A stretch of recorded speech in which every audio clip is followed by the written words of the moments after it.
Tonight on Connecticut's news station, remembering Trooper First Class Aaron Pelletier. We are committed to honoring Aaron, not only for the trooper that he was, for the man, but also for the man he was outside of work. Members of law enforcement, family, and friends coming together to honor his life that was cut short while serving our state. My brother may be gone, but I know I will always find peace when I see his face. And my nephew Troy, and his antics, and Zach. Emotional stories shared as Trooper Pelletier is laid to rest. To my honey, you weren't just my husband. You were my home. You were my heart. You were my safe place and my provider. Aaron's State Police family will take the watch from here. Now at 6, this is Fox 61, Connecticut's news station.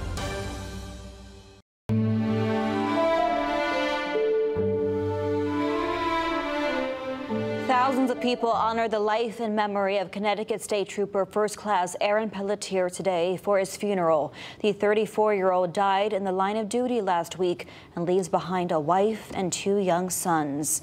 Good evening and thanks for joining us for the Fox 61 News at 6. I'm Bridget Burelow. And I'm Brent Harden. A tough day for the entire law enforcement community. But of course, no one has rocked harder than his family and close friends who have to go on without him. Today, they gave us a closer look at the man behind the badge.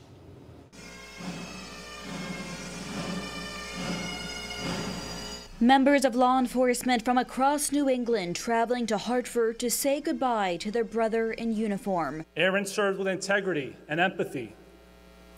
He took the oath of office in 2015, and until last Thursday, he lived by the words, "I will serve honestly and faithfully."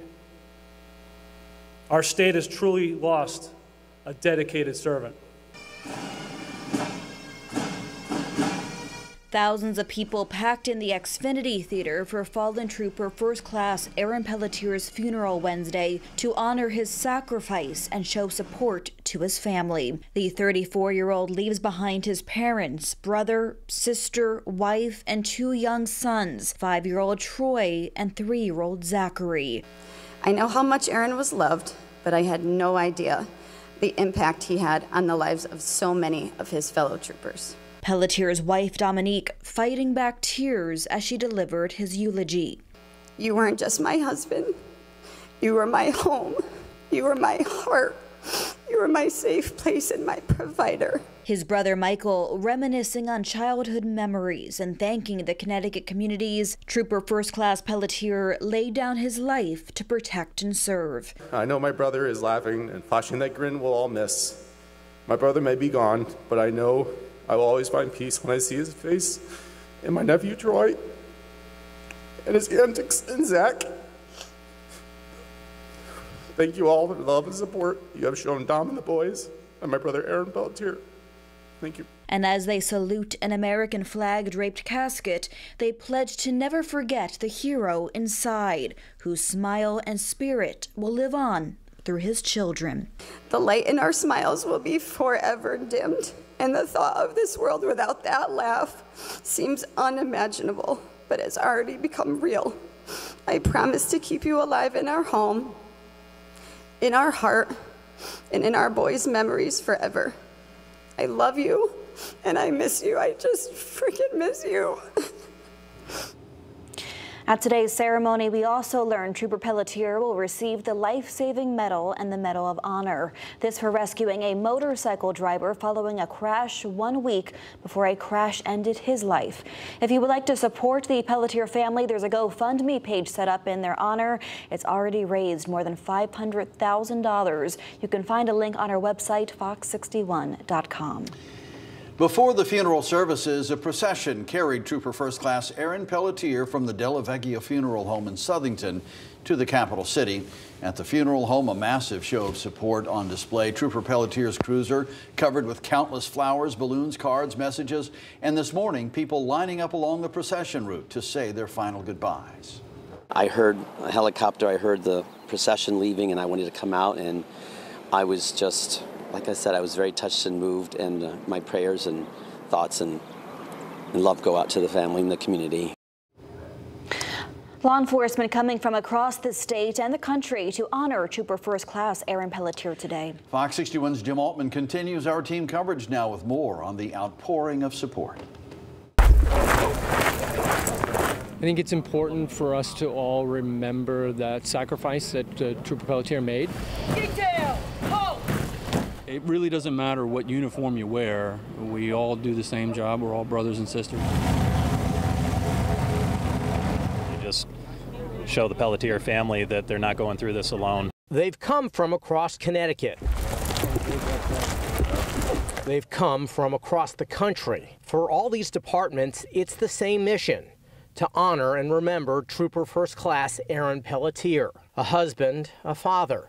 Pelletier was senselessly killed at age 34 on I-84 in Southington last week. Outside the Xfinity Theater in Hartford, think of this as Aaron's Army. These 15 are from the New Jersey State Police. We come out especially to support the brothers and sisters that we do have in law enforcement, and also to show the family that they're gone, not forgotten, but it's always going to continue their service. There are upwards of 100 Massachusetts State Police members here. We work so closely with Connecticut. We appreciate everything Connecticut does for us, with us. And so to come down and demonstrate that commitment to each other, it's important. Rode Jadot is a West Virginia state trooper. It's important because one of our fallen brothers fell during a line of duty, and it's important to represent the state of West Virginia and support our fellow law enforcement agencies. Especially when you see state agencies from across the country come out. I've seen, I know Texas drove here, and they drive everywhere. Like, just to see something like that, it definitely has people just stop and take it in, and it has an impact. Different colors of the uniform, the same black bands.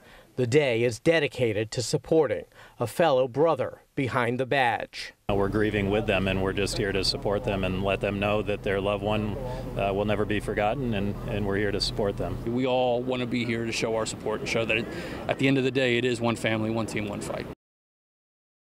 There is a GoFundMe set up for the Pelletier family. They also ask that in lieu of flowers, people send donations to the Tunnel to Towers Foundation. We have links to both at fox61.com and on the Fox 61 News app. In Hartford, outside the Xfinity Theater, Jim Altman, Fox 61, Connecticut's news station.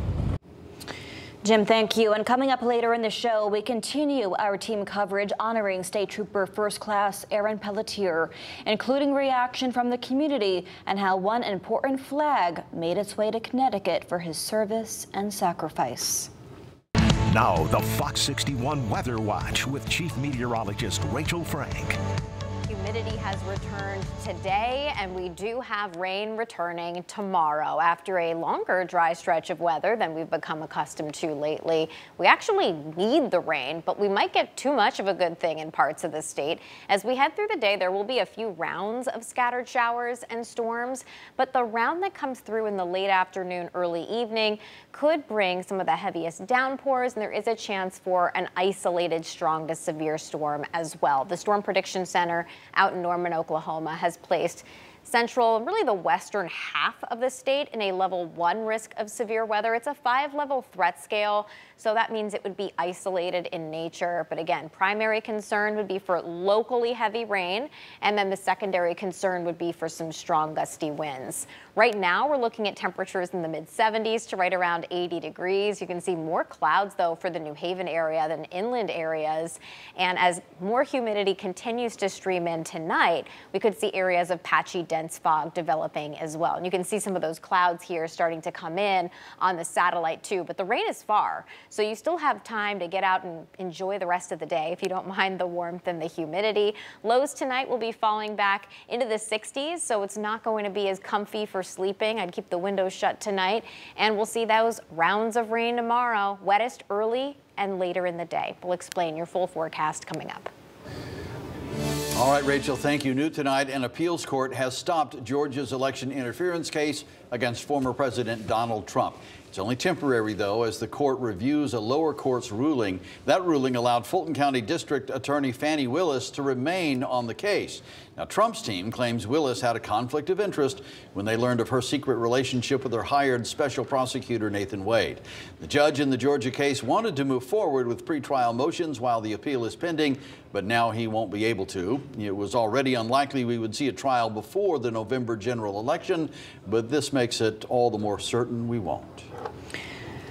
New at 6, we're learning new details about a man's death while in custody in Milford, in police custody, we should say. Officers add Michael Brown was taken into custody this morning, accusing of stealing from a grocery store. Police had numerous prior arrest warrants out for Brown. While in custody, police say Brown suffered a medical episode and emergency personnel were called in to treat him. He was given Narcan and transported to the hospital, but was pronounced dead there. The State Inspector General is now carrying out the investigation into his death. New tonight, the chief of the East Lyme Police Department was arrested. Chief Michael Finkelstein was charged with disorderly conduct and breach of peace. Information is limited at this time. We reached out to town officials for more information, and we'll bring that latest information to you as we get it. We now know the names of 2 people who were found dead following a car fire in Oxford. Police say the bodies of David Rivero and Carlos Calderon were found in a vehicle that was on fire on Route 34 on Thursday. Detectives still investigating how the men died and say their deaths are suspicious.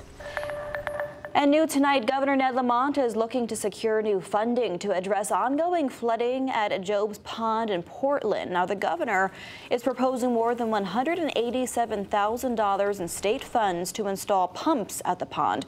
This to address rising groundwater that has been causing flooding in nearby neighborhoods. The pumps would divert the groundwater to Connecticut River. The State Bond Commission will vote on the funding at its next meeting. That's happening on Friday.